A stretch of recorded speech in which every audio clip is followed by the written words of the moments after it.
I'm going to start talking to you guys by giving you a few names.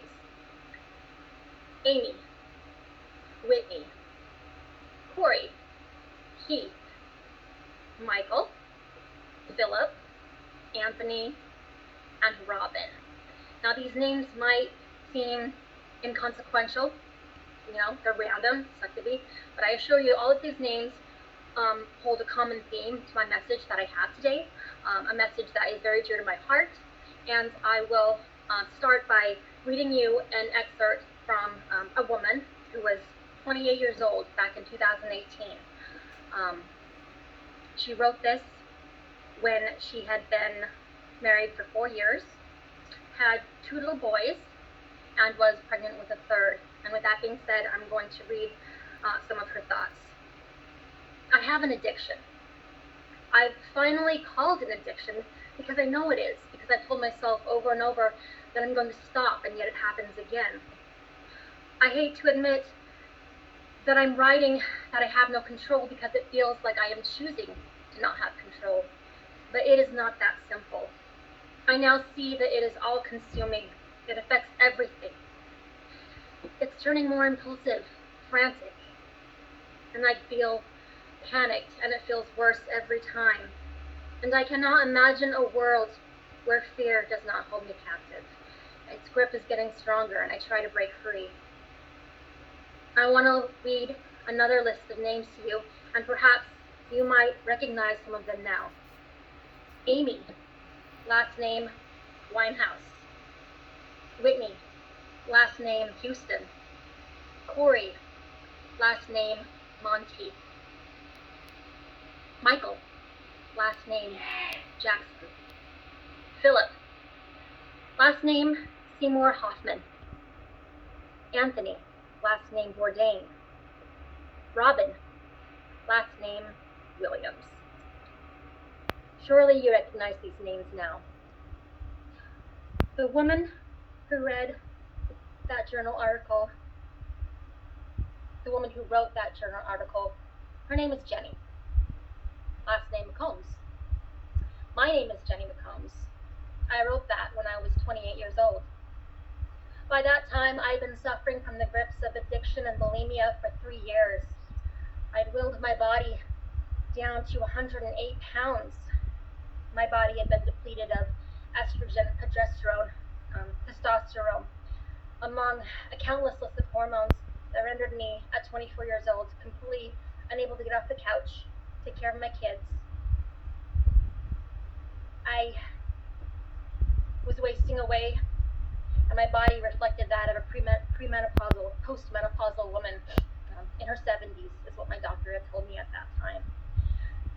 When these celebrities succumb to their addictions, every year the Oscars host a memorial where they highlight their greatest triumphs in cinema, in writing. But I feel that that is a discredit to their memory because they need to be remembered for the lives that they lived, and I am attempting to humanize them. Robin Williams' wife, she took it a step further, and she was brave enough to explain to the world why he committed suicide back in 2008, why he had hung himself. It turns out his body was racked with a disease called Lewy body dementia. His brain was literally wasting away. And I'm a little bit nervous about my speech because I can feel the time wasting away, and I haven't even gotten started. And I apologize for that. I want to talk about ending the stigma, and I have to talk really fast because of the timing that I have. Nature versus nurture, the power of a choice. When we view mental health and discrimination, my husband is bipolar. He struggled with bipolar for many years. When his family reacted to his diagnosis, they were in a sense of denial. I'm not following my outline, and I apologize.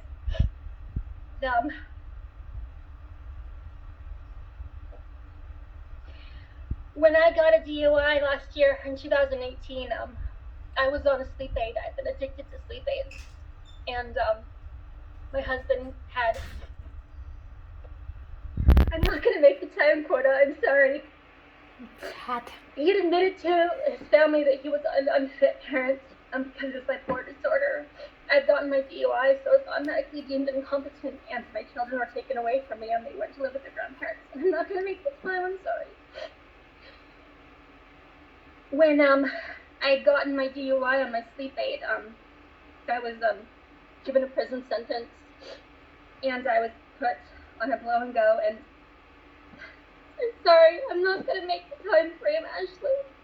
Can I pause for a minute? You're okay, Jenny. Take a moment, take a breath. If it goes a little bit long, that's fine. I only have a minute and a half left, and I haven't even got started. I didn't think I would react this way. I'm sorry. You're okay. We have time. You're the last speaker, and we have class until 1:45, so I know, take but the time that over you need. 7 minutes. Sorry. You're okay. That's okay. And like I said, if it goes a little bit long, that's okay. So go ahead and take a breath, gather yourself, and take a minute, and then you can start when you're ready. And don't worry about the time. Just It's like 110 degrees too.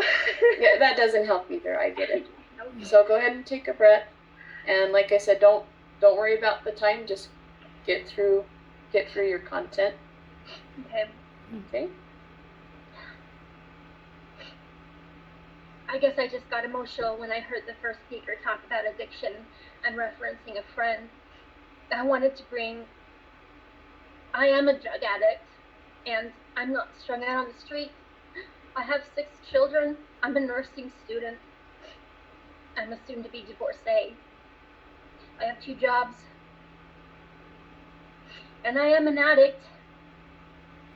According to the American Medical Association and the American Society of Addiction, addiction is defined as a disease and categorized as a disease. And people who study addiction categorize it as such. That stands to reason, how do we constitute what defines a disease? The dictionary defines disease as a disorder of structure or function in a human, animal, plant, especially in one that produces specific signs or symptoms. Addiction does affect the brain physiologically, and that's the second point of my discussion, how addiction changes and alters the brain. There is scientific data that supports what happens in the mind and the brain physiologically of someone who suffers from addiction. Some people think that it cannot be categorized as a disease, and the American Association of Addiction explains this. This is their direct quote, that addiction cannot be a disease because it is caused by an individual's choice to use substances.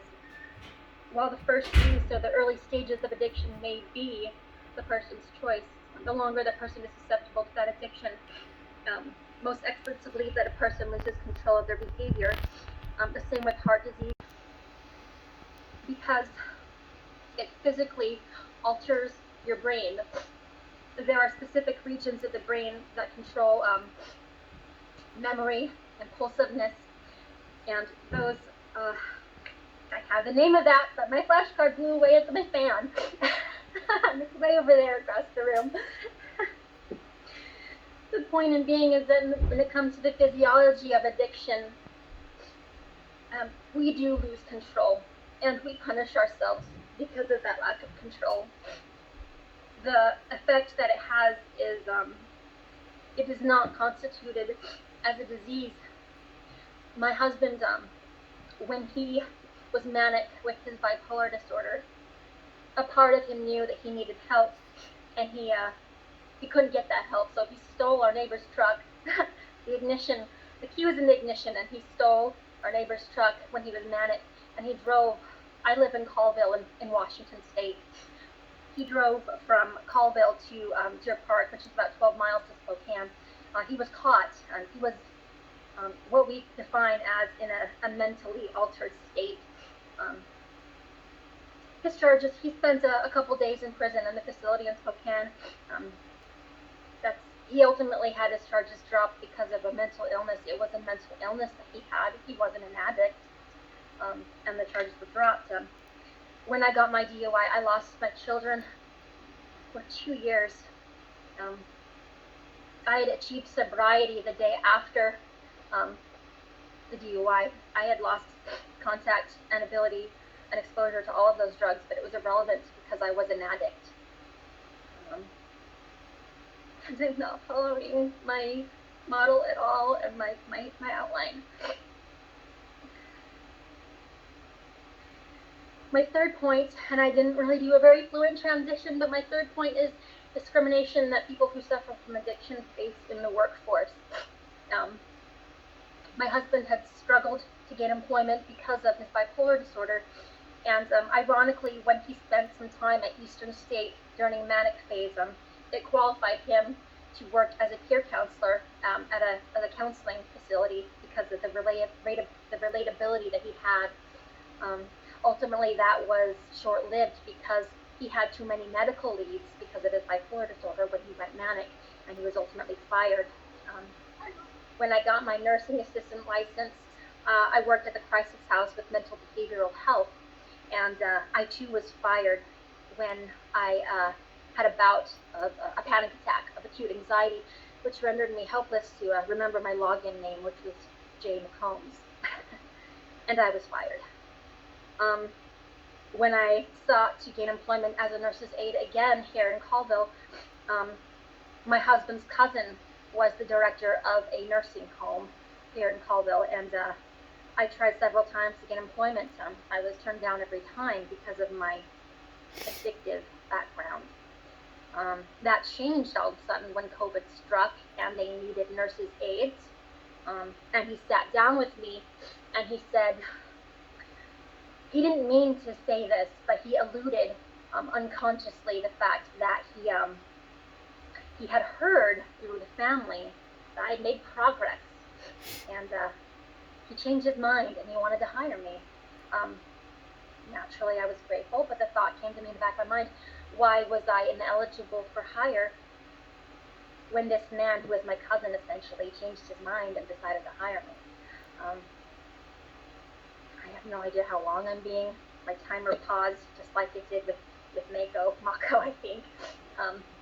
So I apologize if I'm truly getting dinged 15 points every 2 seconds, then I guess I failed. But I wanted to get my message across, and there's no transparent way that I'm seamlessly going to my ending, except there is realness in addiction. I'm not strung out. I'm not on the street. I'm a mother. I'm a wife. I'm a student. I'm a single mother. I've been homeless. I was pregnant and homeless. I was in a maternity house. This is me. I'm an addict, and I will always be an addict, even though I've achieved sobriety for 3 years now. I've talked about discrimination and stigma. I have talked about the physiology behind an addict and the science that backs it up.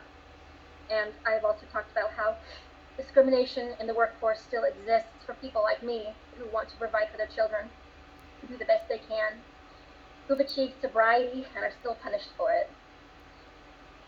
I want to end on a positive note. I've got my kids back. I've made a lot of progress. I'm going to be a nurse, and I want to thank you for listening to my excessively long speech about addiction. Thank you.